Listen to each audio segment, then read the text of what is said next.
ቲዮሪስ ኦፍ ኮንሰምፕሽን ኢንትሮዳክሽን ነው የምናየው። ቻፕተር 1 ላይ ኮንሰምፕሽን ኢዝ ዘ ሶል ኢንድ ኤንድ ፐርፐዝ ኦፍ ኦል ፕሮዳክሽን፣ የሁሉም ምርቶች የመጨረሻ ግብ እና ዓላማ ነው።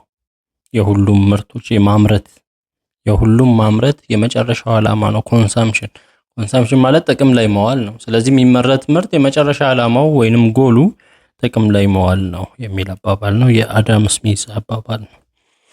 How do households decide how much of their income to consume to the end, how much to save for future? ግለሰቦች፣ ቤተሰቦች ወይንም አንድ ቤት የሚያስፈልገው ነገር ለመግዛት ምን ያህል ገቢያቸውን ዛሬ ኮንሱም ያደርጋሉ እና ለነገ ደግሞ ምን ያህሉን ያስቀምጣሉ ለወደፊት። This is a microeconomic question because it addresses the behavior of individual decision makers. ስለዚህ ይሄ የማይክሮ ኢኮኖሚ ጥያቄ ነው። ማይክሮ ኢኮኖሚ በግለሰብ ደረጃ በቤተሰብ ደረጃ ያለውን ነገር ስለሚጠይቅ ይሄ የማይክሮ ኢኮኖሚክ ኩዌሽን ነው። yet its answer has macroeconomic consequences። ነገር ግን ለዚህ ነገር ምላሽ ስንሰጥ ምላሹ ምን አይነት ኮንሲኩዌንስ ነው ያለው? ማክሮ ወይንም ላርጅ የሆነ። as we have seen in previous chapters, households consumption decisions affect the way the economy as a whole behaves both in the long run and the short run። ያው እንዳየነው ከሆነ በፊቶቹ የትናንሽ ቤተሰብ ወይንም የግለሰቦች የቤተሰቦች ኮንሰምፕሽን አጠቃላይ ድምር የሀገር ይሆናል። ሶ ወደ ላርጅ ይመጣል፣ እንደ ኢኮኖሚ አሲሆል ወይንም ወደ ማክሮ ይመጣል ነው። የማይክሮ ጥያቄ ወደ ማክሮ እንደሚመጣ የሚያሳይ ነው። ኮንሰምፕሽን ቴክስ 2/3 of GDP።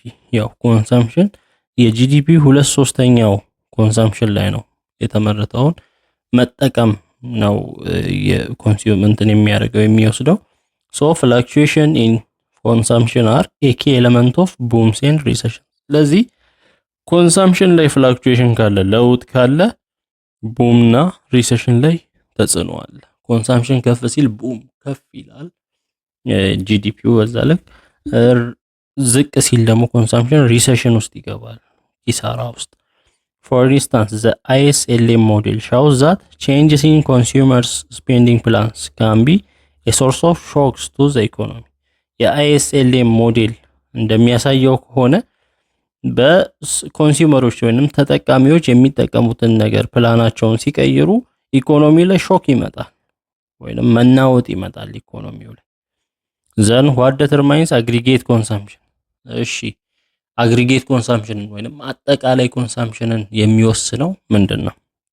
Since the birth of macroeconomics, many economists have written about the theory of consumer behavior and suggested alternative ways of interpreting the data on consumption and income. እንግዲህ ማክሮ ኢኮኖሚክስ ከመጣ በኋላ ከጀመረ በኋላ ወይንም ከተወለደ በኋላ ብዙ ኢኮኖሚስቶች ስለ ኮንሱመር ቢሄቪየር ጽፈዋል። የተጠቃሚ ባህሪ የሚለውን ጽፈዋል። እንዲሁም መጠቀም ኮንሰምፕሽን ላይ እንዲሁም ገቢ ላይ ያሉ መረጃዎችን ኢንተርፕሬት አድርገዋል ለማድረግ የተለያዩ መንገዶችን ሰጀስት አድርገዋል። This chapter presents the view of 5 prominent economists to show the diverse approach to explaining consumption። በዚህ ቻፕተር የምናየው 5 ስመጥር የሆኑ ኢኮኖሚስቶች ስለ ኮንሰምፕሽን ያላቸውን አፕሮች ነው የምናየው አቀራረብ። የመጀመሪያው ጆን ማይናርድ ኬይንስ ኤንድ ዘ ኮንሰምፕሽን ፋንክሽን። ጆን ማይናርድ ኬይንስ የሚባል ሰው አለ። ከኮንሰምፕሽን ጋር ያወራው ምንድነው? ዘ ኮንሰምፕሽን ፋንክሽን ዋዝ ሴንትራል ቱ ኬይንስ ቲዮሪ ኦፍ ኢኮኖሚክ ፍላክቹዌሽን። ይሄ ፋንክሽን የኮንሰምፕሽን ፋንክሽን ለኢኮኖሚ ፍላክቹዌት እንዲያደርግ ወይንም ኢኮኖሚ አንዴ ከፍ እንዲል አንዴ ዝቅ እንዲል ወሳኝ ነው ይሄ ኮንሰምፕሽን ፋንክሽን ብሎ ነው የሚያስቀምጠው። ኬይንስ ሜድ 3 conjectures about the consumption function based on his casual observation። ኬይን 3 ግምቶችን ነው ያስቀመጠው ስለዚህ ኮንሰምፕሽን ፋንክሽን። የመጀመሪያው the marginal propensity to consume። ማርጂናል ማለት ተጨማሪ ነው፣ ተጨማሪ ፍላጎት ኮንሱም ለማድረግ ያለ ፕሮስፐሪቲ ዝንባሌ ምን ይመስላል? The amount consumed out of an additional dollar of income is between 0 and 1 ተጨማሪ ገንዘብ ሲያገኝ አንድ ሰው የነበረው ገቢ አለን እንበል ለምሳሌ 10 ብር አለን እንበል ወይንም 10 ዶላር ተጨማሪ 11 ዶላር $1 ተጨማሪ ሲያገኝ ያ ማርጂናል ነው 11 ዶላር ሲያገኝ ኮንሱም የሚያደርገው በሚሰራበት ጊዜ በ0 እና በ1 መሃል ነው የሚሆነው ያ ማለት በዚህ በተጨማሪው ዶላሯ ኮንሱም የሚያደርገው እቃ መጠን በ0 እና በ1 መሃል ነው ኮንሰምፕሽኑ he claimed that the fundamental psychological law is that out of every dollar of earned income people will consume part of it and save the rest እና ከምን አንፃር ነው ይሄንን አንድ ተጨማሪ ገንዘብ ካገኘ አንድ ሰው ሙሉ በሙሉ በዛ የሚፈልገውን ነገር ኮንሱም አያደርግም ወይንም እቃውን ኮንሱም አያደርግም የተወሰነ ፓርቱን ያስቀራል ሴቭ ያደርጋል የተወሰነ ፓርቱን ነው የሚጠቀመው ነው ሙሉ ዶላሩን አይጠቀምም ስለዚህ ኮንሰምፕሽን ከ0 እስከ 1 ነው ያለበት ምክንያት ለዛ ነው that means as income increases consumption also increases ያው ምንድነው የሚለው ገቢ ሲጨምር አንድ ሰው ገቢ ነው ወሳኝ የሆነ ኮንሱም እንዲያደርግ እቃዎችን እንዲገዛ ገቢ ሲጨምር ኮንሰምፕሽንም ይጨምራል ነገር ግን but the increase in consumption is not as much as the increase in income የኮንሰምፕሽኑ መጨመር ከኢንካም መጨመር ጋር ወይንም ከገቢው መጨመር ጋር የተመጣጠነ አይደለም ነው ለምሳሌ አንድ ሰው 5 ብር እያለው 2 እቃ ወይንም 3 እቃ የሚገዛ ከሆነ 10 ብር ሲኖረው 5 እቃ ከገዛ እንዲሁም 15 ብር ሲኖረው 7 እቃ ከገዛ ምን አልሆነም ከእንትኑ ጋር አልጨመረም ነው እዚህ ጋር በ5 ብር 3 እቃ ነው እየገዛ ያለው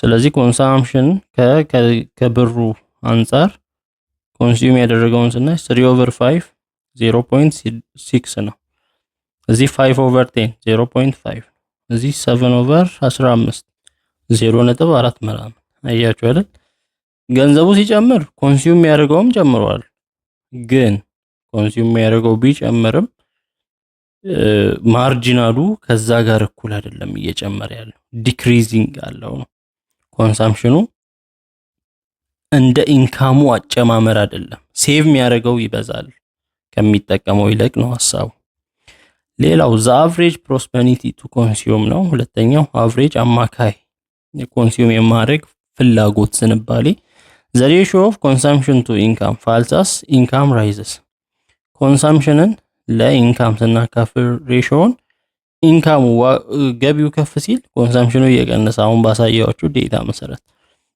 ኮንሰምፕሽኑ እየቀነሰ ነው የሚሄደው ከገቢው አንፃር ሲታይ Keynes believed that saving was a luxury so he expected the rich to save a higher proportion of their income than the poor እና ኬይንስ የሚያስበው ሴቭ ማድረግ ለግዠሪ ነው ለግዠሪ ማለት ቤዚክ ያልሆነ ቤዚክ ኒድ ያልሆነ የቅንጦት እንደማለት ነው ሴቭ ማድረግ ማስቀመጥ የቅንጦት ነው ስለዚህ ሀብታም ሰዎች ከድሃ ሰዎች ይልቅ ብዙ ክፍሉን ካላቸው ገንዘብ ብዙ ክፍሉን ሴቭ ያደርጋሉ ለምሳሌ 5 ብር ያለውና 500 ብር ያለውን ሰው ብንወስድ 5 ብር ያለው ሰው 4 ብሩ የሚጠቀም ከሆነ 500 ያለው ሰው ግን 300 ብሩ የሚጠቀም ከሆነ ካለው ውስጥ ይሄ ምን እንደማለት ነው ከ5 3ቱን ነው ያወጣ ያለው ከድሃው ጋር ስናነጻጽር ከ5 4ቱን ነው ይሄ ከ5 3 ስለዚህ ሀብታም ሰዎች ካላቸው ክፍል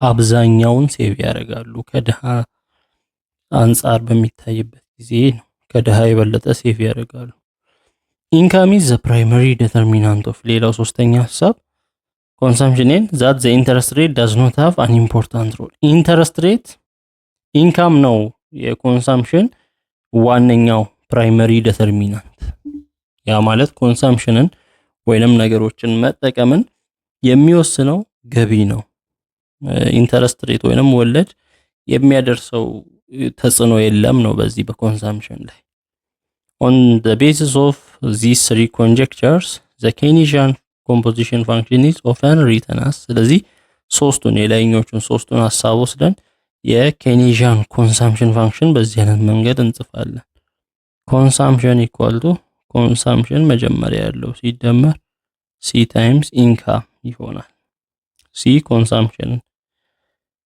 ይሄኛው ሲ ደግሞ አውቶኖመስ ኮንሳምፕሽን ራሱን የቻለ ኮንሳምፕሽን ወይንም ያለ ኮንሳምፕሽን ነው። ስሞል ሲ ደግሞ የሚያሳየው ማርጂናል ፕሮስፐሪቲ ቱ ኮንሱም ተጨማሪ ገንዘቡ ሲመጣ ኮንሱም ለማድረግ ያለ ዝንባሌ ተጨማሪ ዝንባሌ ነው። እሱ በዜሮ እና በአንድ መሃል ያለ ነው የሚለው። ከዜሮ ይበልጣል ከአንድ ያንሳል። ይሄ ደግሞ ሲ ኮንሳምፕሽን ግሬተር ዛን ዜሮ ነው፣ አውቶኖመስ ኮንሳምፕሽን። በዚህ አይነት መንገድ ቲዮሪዎችን ወደ ፋንክሽን ይቀይራቸዋል። ዚስ ኮንሳምፕሽን ግራፍ ፋንክሽን ኢዝ ግራፍድ አስ ፎሎስ። ስለዚህ ይህን ኮንሳምፕሽን ፋንክሽን በግራፍ ይሄን ይመስላል። ዋይ አክሲስ ላይ ኮንሳምፕሽን፣ ኤክስ አክሲስ ላይ ኢንካም ሲጻፍ ያው ኮንሳምፕሽን የተባለው ኮንሳምፕሽን አውቶኖመስ ኮንሳምፕሽን ፕላስ ማርጂናል ፕሮስፐሪቲ ቱ ኮንሱም ታይምስ ዋይ ኢንካም ነው፣ ገቢ ነው። ሶ ገቢ ተጨማሪ ገቢ ባይኖረውም ተጨማሪ ገቢ ዜሮ ቢሆንም ሲ ከሲ ጋር እኩል ነው። ስለዚህ ስሞለስት ቫልዩ ነው ሲ። ከሱ ጀምሮ ምን እየሆነ እያደገ ይሄዳል። ያ ማለት ከምን ጋር ገቢ ወደ ጎን ሲጨምር ኮንሰምፕሽኑም ወደ ላይ ይጨምራል የሚለውን የሚያሳይ ነው። This figure graphs a consumption function with the three properties that Keynes conjectured. ኬይኒስ የገመተውን ሶስቱን ባህሪያት በግራፍ ያስቀመጠ ነው። የመጀመሪያው marginal prosperity to consume C is between 0 and 1. ያው marginal prosperity consume ለማድረግ ያለ ፍላጎት ያ ማለት ማርጂናል ማለት በተጨማሪው ዶላር ወይንም በተጨማሪው ገንዘብ ተጨማሪ ዕቃ የመግዛት ፍላጎት ከመጀመሪያዎቹ አንፃር ሲታይ ያነሰ ነው። ያ ማለት በዜሮና በአንድ መሃል ነው ያለው የሚለውን የሚያሳይ ነው።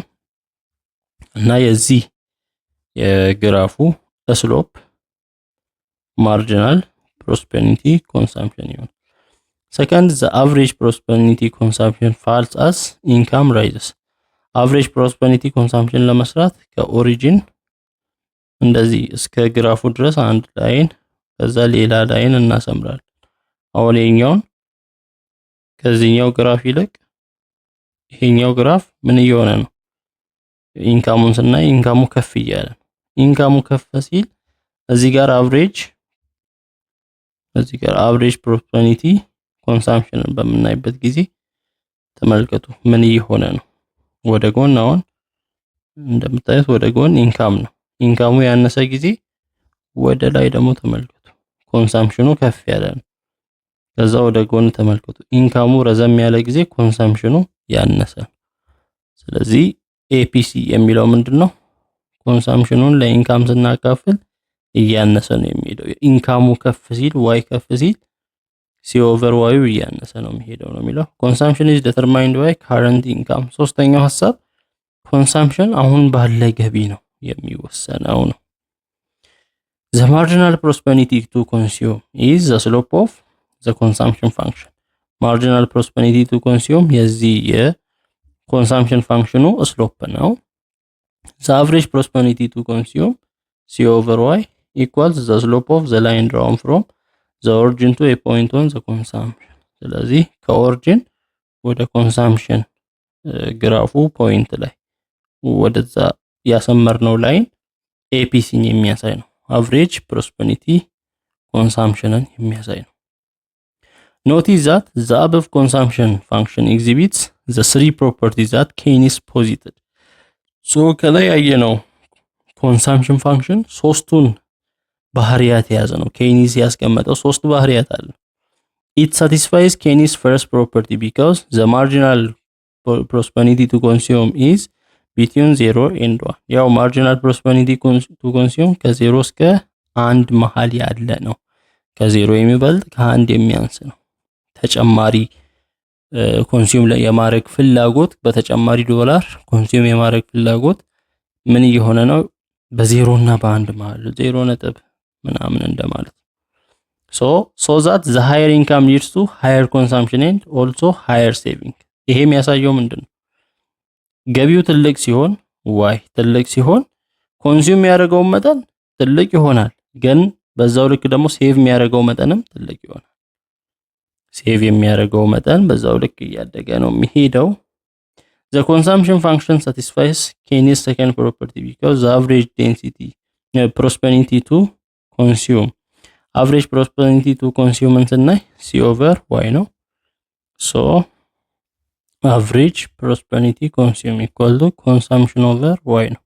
ኮንሳምፕሽንን ደግሞ ምን አለ anonymous consumption plus C times Y ነው over Y ስናደርገው እዚህ C ስታር over Y C bar over Y plus እዚህ Y በY ሲጠፋ C ይሆናል። በዚህ አይነት መልኩ ይሰራል ነው። as Y rises Y ከፍ ሲል ምን ይሆናል? average prosperity of consumption Y ከፍ ሚል ከሆነ ምን ይሆናል? C over Y እየቀነሰ ወደ 0 ይጠጋል። average prosperity consumption ወደ C ይጠጋል።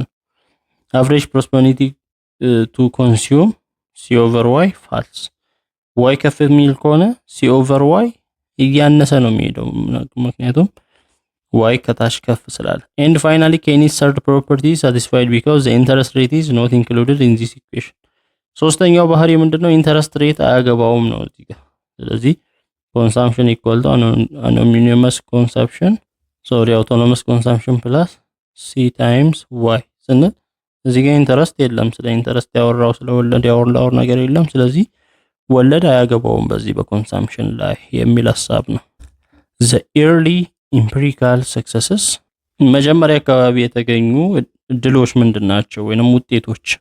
soon after Keynes proposed the consumption function economists began collecting and examining data to test his conjecture ይሄንን ጽንሰ ሐሳብ ፕሮፖዝድ ካደረገ በኋላ የዚህ ፋንክሽን ፕሮፖዝ ሲያደርግ ኬኒስ ኢኮኖሚስቶች ምን ማድረግ ነው የጀመሩት? ዴታዎችን መሰብሰብ ነው የጀመሩት። ይሄንን ኮንሳምፕሽን ፋንክሽን ለወይንም ኮንጀክቸር ግምት ለመመዘን ዴታዎችን መሰብሰብ ጀመሩ።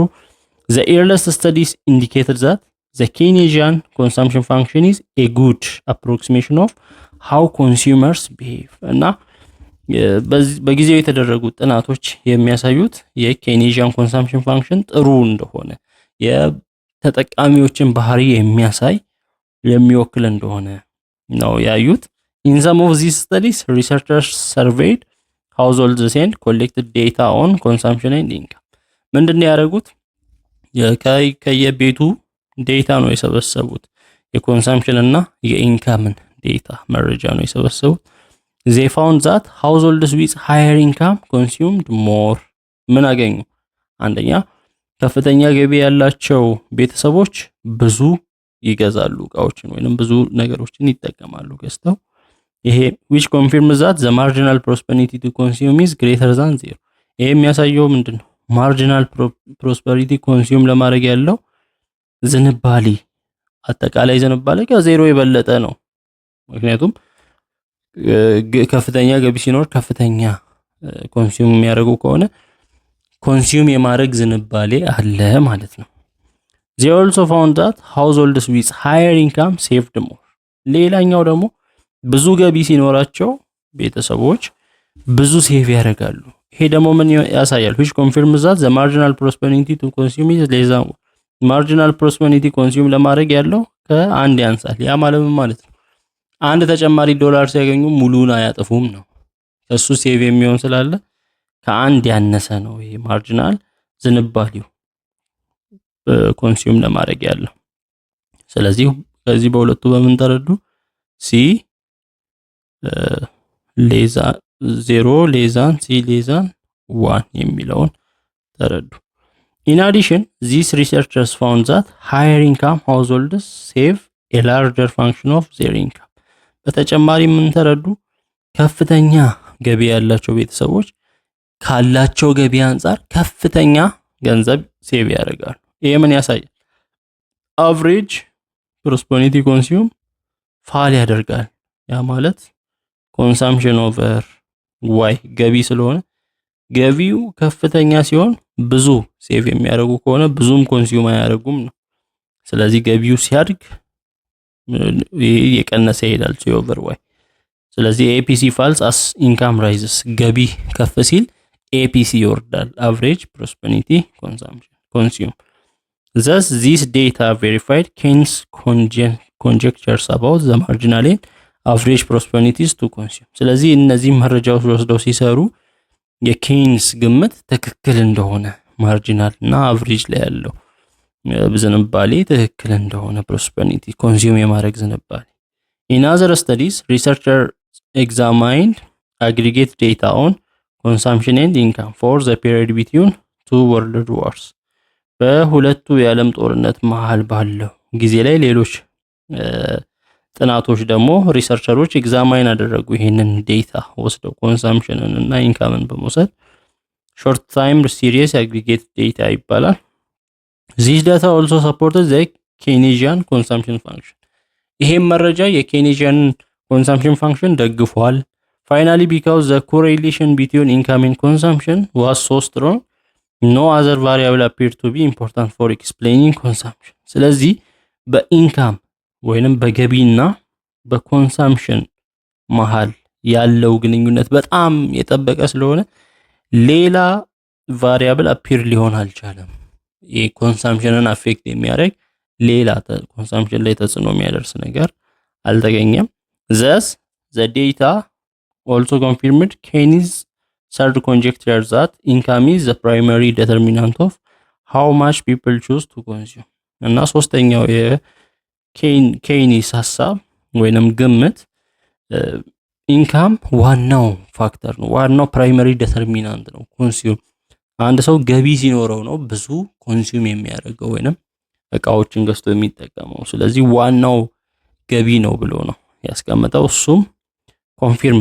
ተረጋገጠ ሐሳቡ secular stagnation Simon Cousins and consumption puzzle secular stagnation ማለት መቀዛቀዝ ነው ሲሞን ኩዘንትስ የሚባል ሰው አለ consumption puzzle እናያለን although the Keynesian consumption function met with early successes two anomalies soon arose ምንም እንኳን የኬኔጂያን consumption function መጀመሪያ አካባቢ ስኬታማ ቢሆንም ሰክሰስ ቢያገኝም ሁለት ጉድለቶች ግን ተገኙበት በኋላ ላይ both concerns Keynes conjecture that the average prosperity to consume falls as income rises እና ሁለቱም ሐሳቦች ትኩረታቸው average prosperity ወይንም average አማካይ ዝንባሌ ኮንሱም ለማድረግ ያለ ዝንባሌ ገቢ ሲጨምር ይቀንሳል ብሎ ነበር እሱ ፋል ያደርጋል ብሎ ነበር the first anomaly የመጀመሪያው ጉድለት ምንድነው during World War II on the basis of Keynesian consumption function economists reasoned that as incomes in the economy grow over time households would consume a smaller fraction of their incomes እንደ ኬኔጂያን ሐሳብ ሆነ በሁለተኛው የዓለም ጦርነት ላይ በኬኔጂያን ኮንሰምፕሽን ፋንክሽን መሰረት ከሄደን ኢኮኖሚስቶች ሪዘን ያደረጉት ወይንም እንደ ምክንያት ያስቀመጡት ኢኮኖሚ ከጊዜ ወደ ጊዜ እያደገ ሲሄድ ቤተሰቦች ወይንም ሃውስሆልዶች የሚያወጡት ኢንካም የሚያወጡት ወጪ እየቀነሰ ነው የሚሄደው ያ ማለት ሴቭ የሚያደርጉት ስለሚበዛ ኮንሱም የሚያደርጉት ፓርት እየቀነሰ ይሄዳል ነው የኬኔጂያን if so the low consumption will lead to an inadequate demand for goods and services ይሄ ከሆነ ገቢያቸው ከፍ ባለ ቁጥር ኮንሱም የማድረግ ወይንም ከገንዘባቸው ኮንሱም የሚያደርጉበት እየቀነሰ ቢሄድ ይሄ ከሆነ ምን ይሆናል ነው ይሄ አነስተኛ የሆነ ኮንሰምፕሽን ወይንም ብዙም አለመግዛት ምን ያደርጋል ከአጠቃላይ ከገቢያው ዲማንድን ፍላጎትን እያጠፋ ይሄዳል ለምርቶች ያለ ፍላጎት እየቀነሰ ይሄዳል in other words on the basis of Keynesian consumption function these economists predicted that the economy would experience what they called secular stagnation ስለዚህ አሁን በኬኔጂያን ኮንሰምፕሽን ፋንክሽን መሰረት ከሄድን ፍላጎት ደግሞ ከቀነሰ ስታግኔሽን ወይንም መቀዛቀዝ የሚባል ነገር ይመጣል ነው ገበያው ላይ ያንን ነገር አለመፈለግ along depression of indefinite duration unless ስለዚህ ምን ይከሰታል? ዲፕሬሽን ይከሰታል። ያ ማለት የተመረተው ነገር አይሸጥም፣ ዲፕሬሽን ውስጥ ይገባል፣ ኪሳራ ውስጥ ይገባል ገበያው። ስለዚህ ምን ካልተደረገ unless fiscal policy was used to expand aggregate demand አጠቃላይ ፍላጎትን ፊስካል ፖሊሲ ተጠቅመው ማስፋት ካልተቻለ ችግር ውስጥ ዲፕሬሽን ውስጥ ይገባል ነው። በዚህ መሰረት ከሄደን it turned out that the end of the war did not throw the economy into another depression ነገር ግን እንደተጠበቀው አልሆነም። የጦርነቱ ማቆም ኢኮኖሚውን ወደ ሌላ ዲፕሬሽን ውስጥ አልከተተው። but it did suggest that Keynes's conjecture that average prosperity to consume would fall as income rose appeared not to hold. ስለዚህ በዚህ ምክንያት የኬኔዝ ሐሳብ average prosperity to consume ኢንካም ሲያድግ ይቀንሳል ብሎ ነበር። ኢንካም ከፍ ሲል ይሄ average prosperity to consume ይቀንሳል ብሎ ነበር፣ ግን ቀንሶ አልታየም። ስለዚህ የሐሳብ ውድቅ ሆነ የኬኔዝ። the second anomaly ሁለተኛው ጉድለት ምንድነው? arose when Simon Kuznets constructed new aggregate data on consumption and income dating back to 1869 long time series data እና በ1869 ወደ ኋላ ተመልሶ ሳይመን ኩዝኔትስ የሚባል ሰው አዲስ አጠቃላይ ዴታ ኮንሰምፕሽን ላይ ኮንስትራክት ሲያደርግ ነውና his work would later earn him a Nobel Prize በኋላ ላይ ይሄ ስራው የኖቤል ሽልማትን አስገኝቶለታል ለዚህ ሰው ለሳይመን ኩዝኔትስ discovered that the ratio of consumption to income was remarkably stable over time consumption ለኢንካም ያለው ሬሽዮ ምን ይሆናል ነው ያለው ኬኒስ ፋል ያደርጋል ኢንካም ሲጨምር ገቢ ሲጨምር ፋል ያደርጋል ነው ያለው ነገር ግን ይሄ ሰው ኩዝኔት ያለው ምንድነው ስቴብል ነው የተረጋጋ ነው ኮንሰምፕሽን ከኢንካም ጋር ያለው ያ ማለት ለምሳሌ ኢንካሙ 10 ብር የነበረ ጊዜ 50 ሲገዛ ከነበረ አንድ ሰው 5 ነው ስለዚህ 100 የነበረ ጊዜ 500 ይገዛል እንደማለት ነው አሁንም 5 ነው ሶ የተረጋጋ ነው እዛው አካባቢ ነው የኩዝኔት ሐሳብ despite large increases in income again Keynes's conjecture was called into question ስለዚህ አሁን ገቢ ሲጨምር ኬኔዝ ያለው ምንድነው ገቢ ሲጨምር ኮንሰምፕሽን ይቀንሳል ወይንም ፋል ያደርጋል የኮንሰምፕሽን ኦቨር ገቢ ያለው ፋል ያደርጋል ያለው ጥያቄ ውስጥ ገባ ስለዚህ this brings us to the puzzle consumption puzzle ስለዚህ ይሄ ወደ ምን ከተተ ማለት ነው consumption puzzle ወደሚባለው እሱ ምንድነው studies of household data and short time series confirmed Keynes's conjectures አሁን በሾርት ታይም ሲሰራ ወይንም በሃውስሆልድ ዴታ በትናንሽ ሲሰራ የኬኒስ ኮንጀክቸር ወይንም የኬኒስ ግምት ትክክል ሆኖ አይተን ነበር yet studies of long time series ነገር ግን የለረዘም ላለ ጊዜ ተወስዶ በሚሰራበት ጊዜ found no tendency for the APC to fall as income rises over time ገቢ ሲያድግ APC አልወረደም በሎንግ ታይም ሲሪስ በመናይበት ጊዜ ስለዚህ the failure of the secular stagnation hypothesis ስለዚህ ይሄ የመቀዛቀዝ ሃይፖቴሲስ ሴኩላር ስታግኔሽን ሃይፖቴሲስ የሚባለው ላይ ፌል ማድረጉ የኬኒስ ሐሳብ ፋይንዲንግስ ኦፍ ኩዝኔት እዚህ ጋር ፋይንድ ያደረገው እሱም ላይ አለማግኘቱ ሰክሰስ አለማግኘቱ both indicator that the average prosperity to consume is fairly constant over time ይሄ ያሳየው ምንድነው average prosperity to consume ፋል ያደርጋል ሳይሆን ኦልሞስት ስቴብል ነው የተረጋጋ ነው ወይንም ኮንስታንት ነው በጊዜ ሂደት በሚታይበት ጊዜ this presented a puzzle ስለዚህ ይሄ ምንን አመጣ ፐዝል አመጣ why did Keynes conjecture hold up well in the studies of household data ይሄ ፐዝል የሆነበት ምክንያት ምንድነው ፐዝል ማለት